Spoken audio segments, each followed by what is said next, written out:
back to Movie Review Mom, to part 2 of my interview with Greg Lynch Jr., who was the writer and director of a documentary called The Last Captain. If you missed part 1, go back and watch that one. Part 2 continues with more fun stories from Greg and about the development of the movie and just his lifelong career in the movie industry.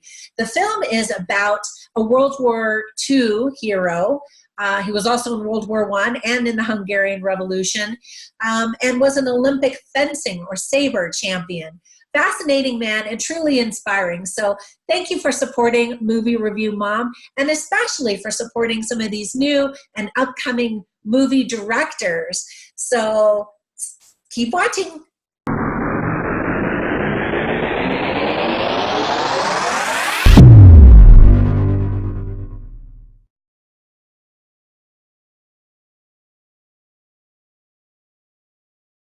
So what travel tips do you have for American tourists who want to go to Hungary? Well, the hotel we stayed at, the Hotel Nemzeti, was just awesome. We were there for 16 days, and I basically found it by saying, okay, it's kind of in the right area, and it's not very expensive because we're going to have to basically live there. And they served us breakfast, so that was another plus. So, you know, there was one meal that we didn't have to come out of our film budget. But it was kind of a unique, odd hotel because it'd been a hotel for a couple hundred years, and they had just rebuilt it and redone it. So each room had its own distinct character and had this open courtyard. So, but then again, another plus was it was right on the subway, so we could get on the light rail. So we get on the light rail and go everywhere.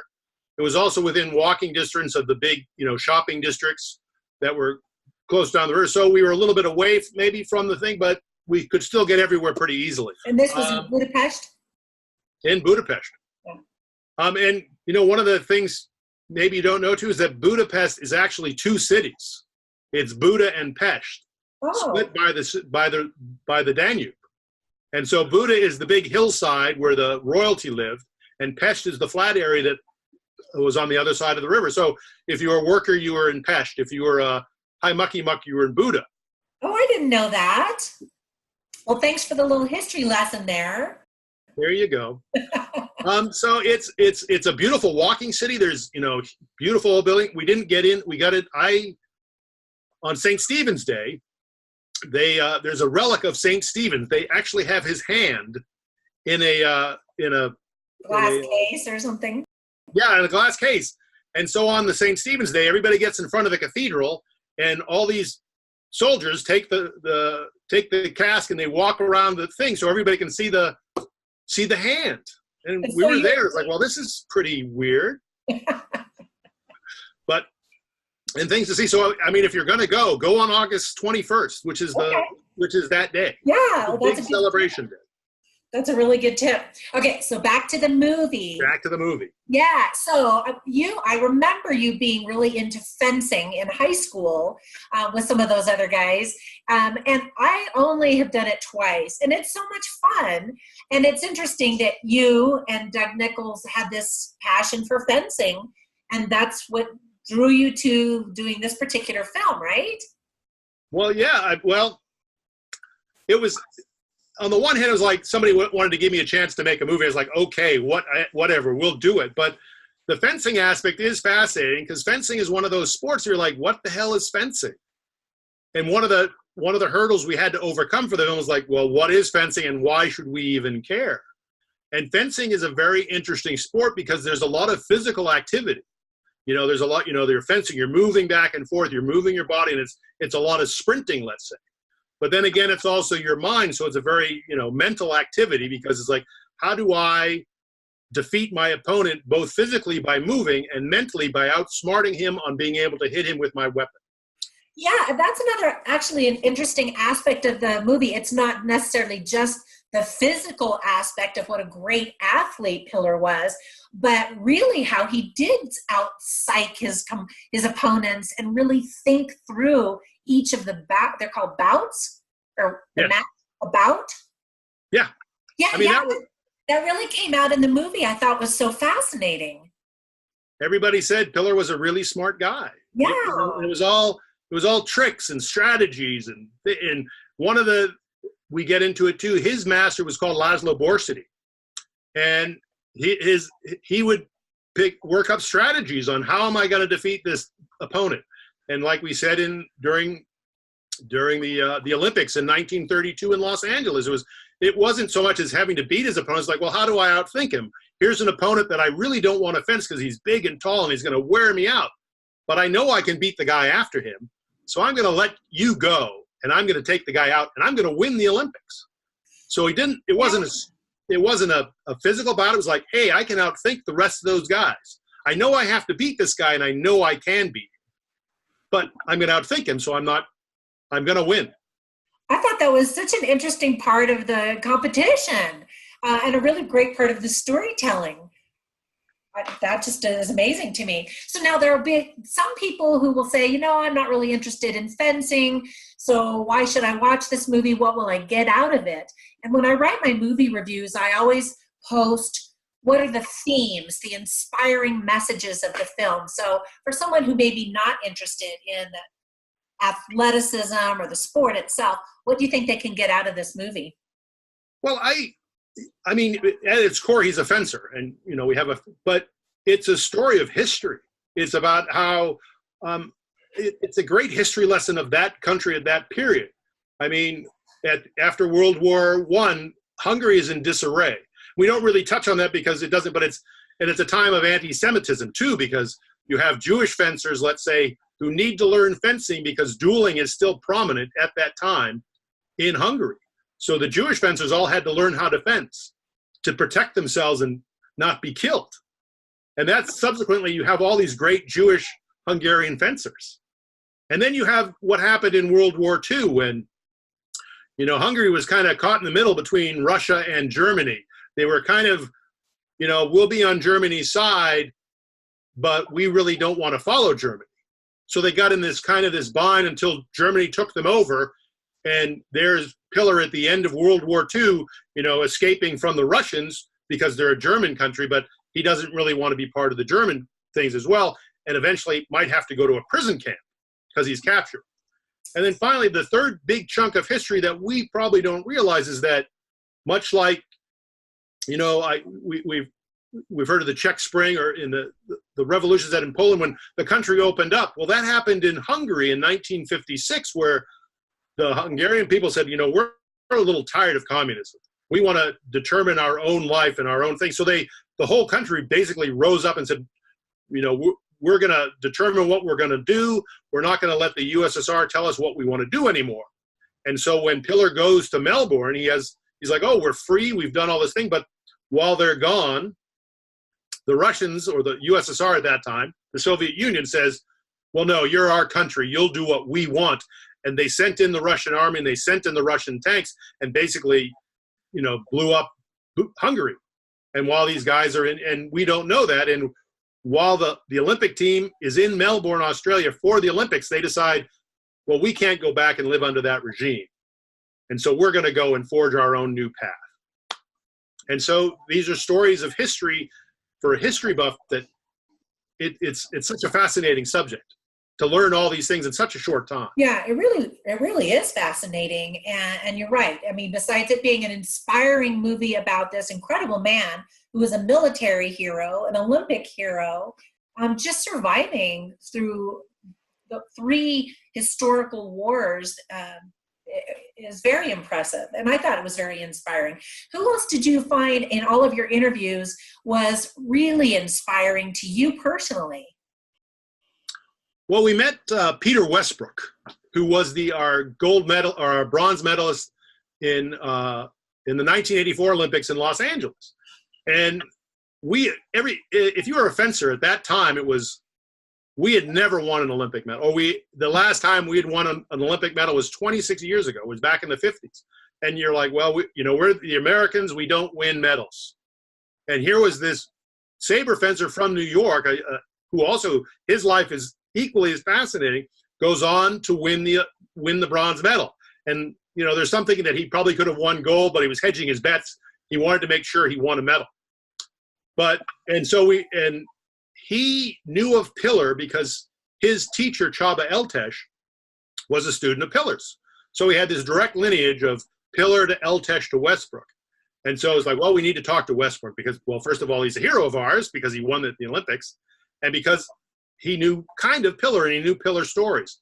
And just talking to him and his enthusiasm for life and his big goal is to help kids do what he did, is to get out of the poverty and use fencing as a way to go forward. You know, he thinks all the things in his life stem from fencing and what he did. So he wants to offer that to maybe disadvantaged kids of New York, to put them on the same path.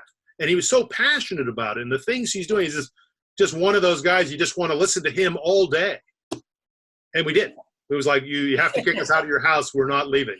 That's really cool. No, I was really impressed with him as well because he has that passion. And in fact, when I was watching the movie, I had to put it on rewind to hear his quote towards the very end of the film, where he's very passionate and talking about his mentor who was trained by Pillar and the lessons that he learned. And he said the one big message that he gained from Pillar in his life's example was, you can train a person to be a great fencer, but if you train him to be a great person, then you have a superior product, is what he said. And I thought that was such an interesting quote. And you could see that in his life. And I love that he's now sharing all of that legacy and wisdom with the students that he teaches. So I love that you included that element of the movie. Well, I think he's a great speaker. And, you know, if you're making a movie, it helps to have great speakers, you know, or people that can tell great stories. Although, you know, the sad part about the interview with Peter Westbrook, just as you want a behind the scenes, here we go. So we're at Peter Westbrook's house up in Harlem, a beautiful brownstone. So we pull up, we're unloading our equipment, and we notice across the street, there's construction workers. And the construction worker has jackhammers. And so as soon as we started the interview, the jackhammer started going outside the window. And it wasn't just one. Another company showed up at the same time and was jackhammering almost in the same spot. So while we're trying to get Peter Westbrook with these great quotes and all this great information, we had 2 jackhammers going outside the building. What did you do? Did you just have to wait? The investor was like, okay, wait. And finally, I think they had a coffee break. It's like, okay, let's ask Peter all the questions we need to ask him really fast. I noticed I have another question about another name. At the end of the movie, it says that the film is in memory of Charles Selberg. Tell me about Charles Selberg. Well, we wouldn't know about George Pillar if it wasn't for Charles Selberg. When I talked about all the archives that Doug went through, it was all Charles Selberg collecting all these things. Charles Selberg went out and amassed this huge collection of memorabilia, of fencing pictures of all these great fencers that most people don't know. And when he passed away, the man in charge of his estate basically went to Doug and said, look, make this into an archive so people can search it and know about it. So that was Charles Selberg. Charles Selberg had all the information. Another connection too, like we tell in the story, is Charles Selberg was one of Pillar's last students. Pillar, before he passed away, said, look, I know how to teach saber fencing. And if I pass, that passes with me. You know, I have a very particular way of teaching saber fencing. And I want Americans to know how to fence the way it should be fenced. Because it's like any sport. Everybody has different techniques. Everybody has different styles. And the thing about the Hungarians is for 50 years, nobody could beat them. They went to all the Olympics. They went to all the world championships. They took gold medals at every event they entered. And from a period of the 48 to 56, they took 1, 2, 3 in the individual events as well. So they were crushing it. And Pillar didn't want to pass away and lose this, you know, basically academic knowledge. And so he told Pillar, or told Selberg and his friend John McDougall, look, come down. I will teach you how to teach my style of fencing. And that's what he did. And that's so, you know, they didn't know Pillar for very long, but it was very impactful on his teaching to them and what it meant. So it's basically Pillar told Selberg and told us, and we're trying to tell everybody else about Pillar. Okay, I lost feedback there for a second. Are you still with us? I'm still with you. Can you hear me? Okay. Yeah. Just some weird thing happened just now. So 20 years from now, what do you think is going to be the standout memory for you of making this film? Well, I hope people see it. That's one of the ones that, it's like, please. Movie. I thought you did a great job. If I haven't said that yet, I thought you did a really great job. It was a delight to watch. Well, it was an adventure.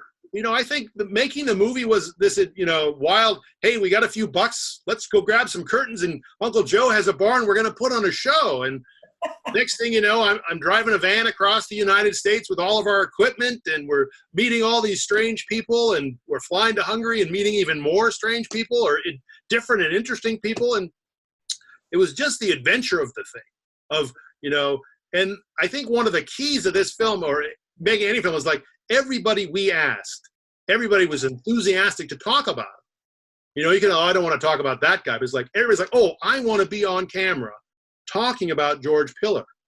And I think that just made this whole journey of making this film of, 2 years ago, it's, hey, let's go make a film, to where we are now. It's like, hey, people need to come see it.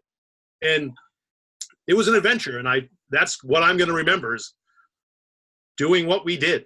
Well, I'm so proud of you. And you're right. Everybody seemed genuinely effusive in their praise for George Pillar, that they really respected and admired him and recognized the impactful legacy that he left.